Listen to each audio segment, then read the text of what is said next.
Good morning, you guys, and welcome back to sunny Florida. A couple nights ago, I finally got around to answering my Instagram Q&A questions. I did one of those little question boxes. Ask me anything. One of the questions was about weight loss, and while I did not lose a tremendous amount of weight, I did lose 30 to 40 pounds that were just stuck. Now I'm going to talk to you guys about how I got that weight off relatively quickly and what I do to effortlessly keep my shape. Back on a scene, got a lot of dreams, lift me up so I can kiss the good life, live in love. Feel like the 1st and 15th for the month. I got to live it up. Yeah, for the rest of my life. Throw it overhead, I'm rolling both dice. I got the green lights, I got the hold tight. Cause I'm feeling so alive. Put both hands in the sky. I'm learning how to fly. I've never been this high. I'm feeling so alive. Yeah, feeling so alive. Feeling so alive.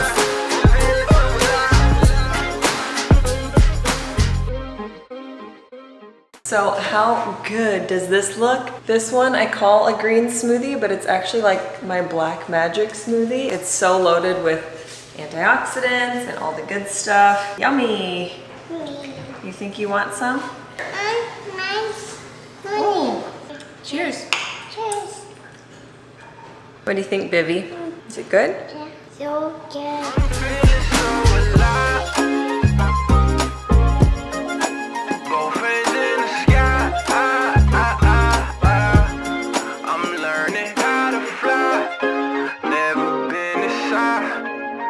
I'm so alive, so alive.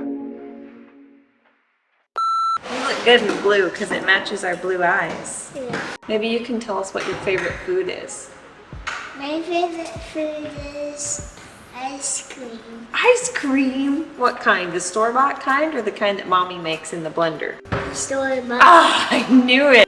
All right, so I'm gonna really quick share with you guys how I initially lost the weight and what I have done to effortlessly keep my shape / stay fit, especially during that pregnancy and postpartum period that I know a lot of us struggle with, especially postpartum. I've heard from dozens, countless of you who have said, I just cannot get rid of that last stubborn few pounds. So I'm gonna share what worked for me and what I have been able to stick with. So first and foremost, when I say effortless, that's kind of not entirely being radically honest, because I have been practicing a lot of these healthy habits and routines and rhythms of life over the past decade. So they're set in stone now, so there is a degree of effortlessness to it now, but getting started when I was basically at a complete standstill and developing that momentum took time, but now it feels very effortless. I'm not depriving myself of calories because I'm on this whole food plant-based diet, which I am truly, truly a firm believer in. If you are not on a whole food plant-based diet, that is the first place I would start, because you no longer have to worry about counting calories. While I do think it's important to be calorie conscious and calorie aware, you don't have to obsess meticulously, because if you're eating a high volume of low caloric density foods, honestly, you can eat until you feel full and satiated because your stomach wants to feel full. So in order to do that, you need to be eating high carb, low fat. And that has by and large been the biggest success for me, because I don't anymore have to focus on staying under 1,500 calories like I used to. Just insane. So I came up with 15 questions that I want you to ask yourself. Tally up your yeses versus your nos. Hopefully you will have more yeses than nos. Then you can focus on those no areas. These no areas that you focus on are where you're going to see that weight loss. These are things that I didn't initially think of. Once I was aware and tuned in to how these play into weight management, it was a game changer. Okay, so I'm gonna look at my phone. Sleep, number one. So if you're not getting adequate sleep, then you're going to have issues with ghrelin and leptin, which are the hunger hormones. So if you're not getting sleep, that essentially means you're going to fall victim to constantly feeling like you're not satiated. And I can definitely vouch for this even today. More so back in college when I was very sleep deprived. But now, if I have a bad night's sleep, I'm definitely hungrier throughout the day, constantly snacking, and also falling victim to some of the temptations I wouldn't otherwise. Second question I want you to ask yourself: am I hydrated? So a lot of times dehydration is actually masquerading as hunger. So I carry around my trusty water bottle with me everywhere I go. I recommend you do the same. I always hated drinking water. I don't know why. It's just I always felt like I needed tea or something flavored, and it usually ends up being sugary. By the way, caffeine and coffee and tea definitely dehydrates you, so that doesn't count. What I'm saying is stay hydrated with filtered water. So carry around a water bottle. It makes a huge difference. If you're feeling a hunger pang or if you're craving something, typically a craving only lasts 7 minutes, and that was a game changer for me when I heard that. So set a timer, hydrate instead, and within 7 minutes, see if that craving fades, if you just needed hydration. That brings me to the next question to ask yourself: am I eating when I'm hungry? I'm not a huge fan of intermittent fasting, especially for women of childbearing age. It can really wreak havoc on your metabolism. So when you decide to wake up and not eat and drink your coffee instead, that's one hit for dehydration. Caffeine is also squelching your appetite, which could be a good thing, but not really when you're already running on E. You would never leave home with a fuel tank on E, coasting on fumes, expecting to get to where you're going in an efficient time manner. So I think it's really important to fuel up. I'm always hungry in the morning, so I like morning workouts, but I never go into a workout underfueled. I always make sure to eat when I'm hungry. I prefer to graze throughout the day, and it keeps me feeling constantly clear and alert and fueled with clean fuel. I definitely think that there is something also to be said though for eating early enough dinners so you give yourself 2 to 3 hours of a window before going to bed. If you need a light snack, that's totally fine.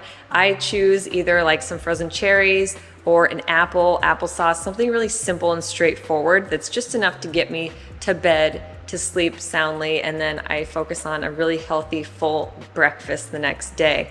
So really just focusing on not doing too much intermittent fasting. A lot of times that window of eating is too small to get adequate nutrients into your body if you're intermittent fasting. So it's much easier to get it in. If you're having a smoothie, having some fruit, having a salad, having a cooked meal, it's much easier to get the nutrients that your cells need in order to thrive. I definitely remember like going out in college, and I would always be like, oh, well, I'm gonna drink tonight, so I'm not gonna eat a heavy dinner because that's just gonna be too many calories. And it's like, that's just crazy thinking. That's undernourished, overfed, which is how a lot of us are living with fast foods and processed foods. Coming to the next point, am I eating whole foods? Yes or no? So if you're eating too many processed packaged foods, that can really stick, and I can vouch for that. Going back to when I was in college trying to lose the weight, I did lose the weight, but I was eating 1,500 calories a day, and they were not healthy, wholesome, whole food calories. They were Fiber One cereal, Fiber One bars, Fiber One yogurt, lean cuisines, and all of these things had too many ingredients that I couldn't parse out. And if you can't read it, don't eat it, generally speaking, because if you can't read it on the label, you don't know what this weird ingredient is, whether it's a skincare product or a food product, your body can't read it either. Your cells literally don't know what to do with it. So what do? Either it gets expelled, or more commonly it's getting packed away, socked away. Your body doesn't know how to even excrete a lot of these issues. You're constantly adding to your toxic load in your body, which means your liver isn't functioning properly. Things begin to really stagnate and slow down, and things stick. Not all processed foods are bad. So if you look at oats, for example, you have oat groats, which are the wholest form, then steel cut, then rolled, and then finally you have ground up oat flour. These are all great processed foods.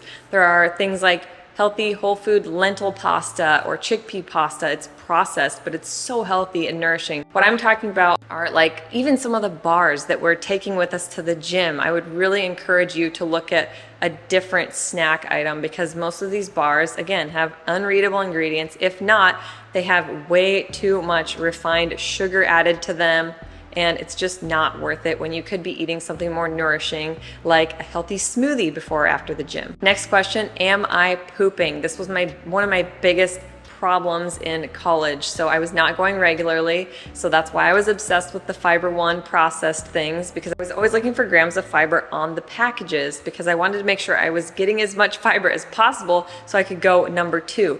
And I just wasn't regular, when in fact All I needed to do was, looking back at the last question, switch to whole foods. Am I eating whole foods? No, I was not. So when I switched to whole foods plant-based, I was able to eat way more calories. I didn't need to focus on fiber whatsoever. I didn't need to focus on calorie counting meticulously. I was eating almost double the amount. So from 1,500 calories to upwards of 3,000 calories now, and I'm getting full. My stomach is physically full, but I'm also feeling like my cells are nourished. So it's a double whammy, and I am pooping regularly. If you're not pooping regularly, your waistline is always gonna look like you've got a baby. You're gonna feel bloated. I've done a video on bloating. I'll be sure to link the bloating video below because I know a lot of you, even who are switching to plant-based, have issues with beans or grain or gluten. So check out that bloating video. Am I supplementing? So first and foremost, get your blood work done. I highly recommend Complement. So this is a totally plant-based company. They're very, very honest and transparent.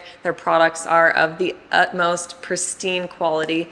They have a program called Insight where you can basically prick your finger from the comfort of your own home, drip it on these little cards and seal it, send it off, and literally within a couple days you'll get the results on your Complement app. So they test micronutrients, biomarkers, A1C, and omega-3 levels. So getting all of that done can be a great baseline.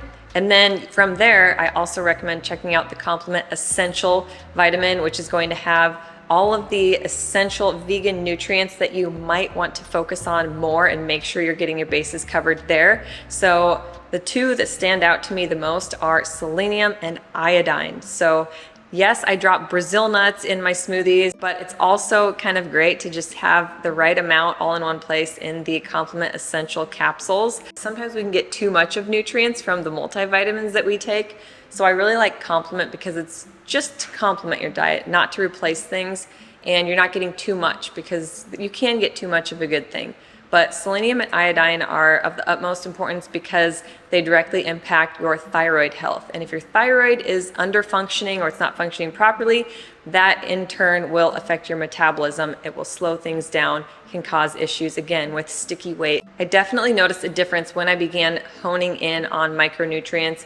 Logging into Chronometer can also be a very helpful tool. So I was recognizing, wow, I'm getting plenty of this. I don't need to focus so much on protein like everybody thinks. What I need to be focusing on are A, B, and C. So that might be different for you. It could be your B vitamins. Maybe you need nutritional yeast. But again, going back to Complement, cruise through their site, consider getting blood work done. Highly recommend it. You can also use Eat, Move, Rest 15 for a discount. It'll give you 15% off. You can use that repeatedly. It's amazing. Next, am I moving daily? I am committed to working out 6 days a week. It feels effortless to me because I enjoy the type of movement that I'm doing and I'm seeing results. At this point to me, I don't look at exercise as like the kicker for weight loss. It definitely mostly stemmed from how I was eating, but movement will boost your metabolism. That's kind of a double-edged sword. On one hand, it means that your system is revved up. You're going to be burning more calories throughout the day now that your metabolism is boosted.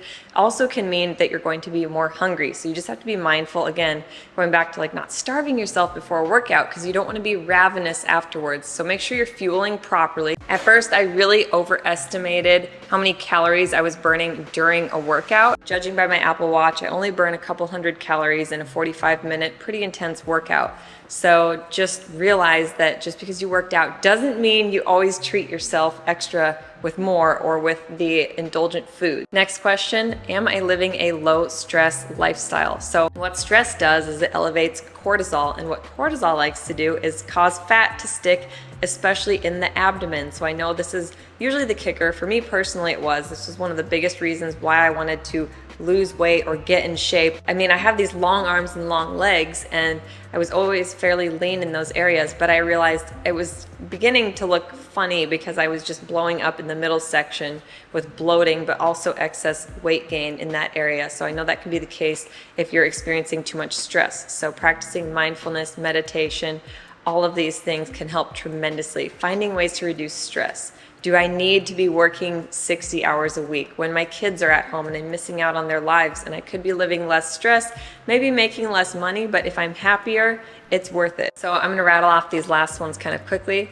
Does my clothing fit properly? So I have a lot of clothing that just doesn't fit me anymore, and that can make you feel bad and instantly make you feel like you need to lose weight, even if it's totally false, or it can make you feel like you need to lose more than you actually do. So snip the tags off if that number on there is bothering you. I say out with the old, in with the new. So donate the old, buy something new, snip the tag off if that new number bothers you, but also recognize that every clothing company runs differently. So you might be a small in one brand, but if you're forcing yourself into something small in another brand and it's not fitting, that doesn't mean you need to lose weight. Just wear clothing that fits you and complements you, and it'll instantly give you the appearance, both in the mirror and to other people, that you are fit. On that note, another thing that can dramatically improve your self-image and your image to others is your posture. So I can sit here and I can slouch, but really, honestly, we should be treating our core like my trainer told me, and I'll never forget, this is a canister.